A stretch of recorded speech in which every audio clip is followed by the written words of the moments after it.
আমাদের অসংখ্য নেতা কর্মী জেলখানায় মারা গেছে এবং মৃত্যুর পরে মর্গে নেওয়া হয়েছে। মর্গে নেওয়ার পরে এই কামার এনে এই লোহার বেড়ি ভাঙা হয়েছে। তো সেইগুলো তো আছেই। তারপর ধরুন ম্যাডাম খালেদা জিয়ার বিরুদ্ধে যে দুইটা মামলার মধ্যে প্রথম মামলাটার কোনো বেইজই নাই। মেরিটই নাই। মানে প্রধানমন্ত্রী কার্যালয়ে আরো বহু বছর আগে থেকেই যে হাতের লেখা কোনো নোট, কোনো ফাইল, কাগজপত্র প্রধানমন্ত্রী কোনো হাতের লেখা কাগজপত্র সই করেন না।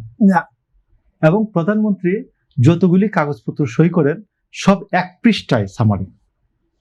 প্রধানমন্ত্রী কোনো হাতের লেখা কাগজে সই করবেন না, এক।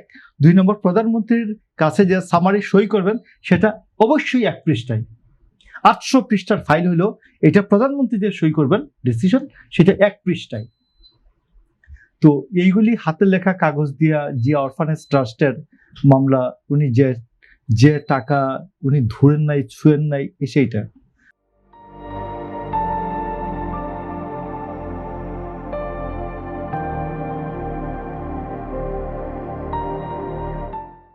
সেটাতে তাকে ফান্ডকে বলো। এবং জিয়া ম্যাডাম জিয়া, আপনি জানেন নিশ্চয়ই 91 সালে যখন ক্ষমতায় আসেন ম্যাডাম খালেদা জিয়া, তখন রাষ্ট্রপতি শাসিত সরকার ছিল এবং প্রধানমন্ত্রীর কোন ত্রাণ ভান্ডারই ছিল না। এপ্রিল মাসে 1991 এপ্রিল মে মাসে কোন প্রধানমন্ত্রীর ত্রাণ ভান্ডারই ছিল না। এটা অক্টোবর মাসে যখন হলো, এই কি বলে গণভোট হলো, গণভোটের পরে গিয়ে রাষ্ট্রপতির ত্রাণ ভান্ডারটা প্রধানমন্ত্রীর ত্রাণ ভান্ডারে রূপান্তরিত হয়। তো সেইটাকে হাতে লেখা নোট সুইট এগুলো দিয়ে তাকে করা হয়েছে। তারপরে ওইটাকে 5 বছরকে আবার এনায়েতুর রহিম 10 বছর করে দিয়েছেন। তো এনায়েতুর রহিম কোথায় আছে, সরকার একটু খোঁজ খবর নেওয়া উচিত। গেলে এক। তো এইরকম হয়েছে। হাসিনার আমলে আরো প্রতিহিংসা আরো বেশি হয়েছে। তো যে আমি আপনি বলছি যে হাসিনার আমলে প্রতিহিংসা হয়েছে বলে আমি কোনো প্রতিহিংসার পক্ষে নই। হাসিনার কোনো অন্যায় কাজকে আমি কমপ্লিমেন্টারি মনে করতে পারি না, অনুসরণযোগ্য মনে করি না। তো সেই ক্ষেত্রে আমি মনে করি যে হাসিনার আমলের সাথে আমাদের আমলের একটা পার্থক্য আছে, বিএনপির আমলের একটা পার্থক্য আছে। এইটা সৃষ্টি করা উচিত, এটা দৃশ্যমান করা উচিত। হাসিনার আমলের সাথে আমাদের এই আমলের একটা পার্থক্য আছে, এইটা দৃশ্যমান করা উচিত।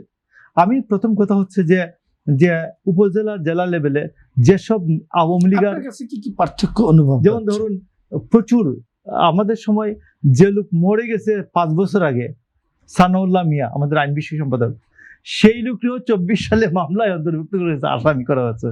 তো সেইখানে আমি বলছি যে এইরকম যে মৃত ব্যক্তি, নির্দোষ ব্যক্তি, এদেরকে মারা গেছে 8 বছর আগে। তো আমি বলছি যে এইরকম যারা নির্দোষ ব্যক্তি, মৃত ব্যক্তি, এদেরকে আসামি না করা। এবং ডক্টর ইউনূস যে মামলাগুলি চার্জশিট হচ্ছে, সেই চার্জশিটটা আমি মনে করি আবার নতুন করে এটা দেখা উচিত, নতুন করে ফার্দার ইনকোয়ারিতে দেওয়া উচিত। কারণ ওইখানে অনেক আওয়ামী লীগ আছে যেগুলি একবার গুন্ডা আওয়ামী লীগ আছে, একে মামলায় আসামি করে নাই, অথচ একটা গ্রামীণ ওয়ার্ড পর্যায়ে একটা মাস্টার, স্কুল মাস্টার ওকে সাপোর্ট করে, আওয়ামী লীগ সাপোর্ট করে, ওর সাথে একটু জমি নিয়ে কারো ঝামেলা আছে, ওকে ভিতর ঢুকাই দিছে, পুলিশকে 5,000 টাকা দিয়ে ওর নামটা ঢুকাই দিছে। তো আমার কথাটা হচ্ছে যে আমি আওয়ামী লীগের সাথে দৃশ্যমান পরিবর্তন বা দৃশ্যমান পার্থক্য করতে চাই, যে এই নির্দোষ লোকগুলোকে আমি ছেড়ে দেব, আর যে দোষী অল্প সংখ্যক লোক আছে আমি এদেরকে ফৌজদারিতে নিব, আমি এদেরকে বিচারের মুখোমুখি করব। এটি হলো হাসিনার সাথে প্রথম দৃশ্যমান পার্থক্য। দ্বিতীয় দৃশ্যমান পার্থক্য হচ্ছে যারা জেলখানায় আছে, ধরুন একেবারেই দ্বিতীয় ব্যক্তির অন্যের যে সাহায্য ছাড়া তিনি চলাফেরা করতে পারেন না, শুইতে পারেন না, বসতে পারেন না, অন্যের সাহায্য ছাড়া, এই লোকগুলিকে আমি ছেড়ে দেওয়ার পক্ষে। কারণ আমার ফৌজদারি কার্যবিধির 497 আছে যে অক্ষম, পীড়িত নারী এবং 16 বছরের কম বয়স্ক ব্যক্তিকে জামিন দিয়ে দাও। তো আমি 497 আমি ফলো করে আমি যেগুলি অক্ষম পীড়িত ব্যক্তি আছে, অসুস্থ অক্ষম, এই লোকগুলিকে ছেড়ে দেওয়ার পক্ষে। যেমন এইটা যদি ধরুন মোশাররফকে যদি এই বিবেচনায় ছেড়ে দেওয়া হতো, তাইলে তাকে জেলখানায় মারা যেতে হতো না। আমি ধরুন এই যে শিল্পমন্ত্রী যে নুরুল কি নুরুল কবির হুমায়ুন, নুরুল মজিদ হুমায়ুন জেলখানায় মারা গেছে। আমি তো আমার নিশ্চয়ই আমার জানা উচিত ছিল যে হোম মিনিস্ট্রির যে এই লোকটা কি পরিমাণ অসুস্থ। তো আমি তাকে অসুস্থতার কারণে তো গ্রাউন্ডে আমি তো জামিন দিতেই পারি।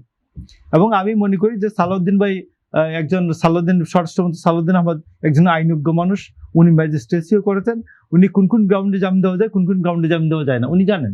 সেই ক্ষেত্রে আমি মনে করি যে একটা উনি স্পষ্ট নীতিমালাও করতে পারেন, অথবা ইন্ডিভিজুয়াল কেসেও বলতে পারেন যে এইরকম কে আছে আমাদেরকে জানাও, মিনিস্ট্রিকে জানাও।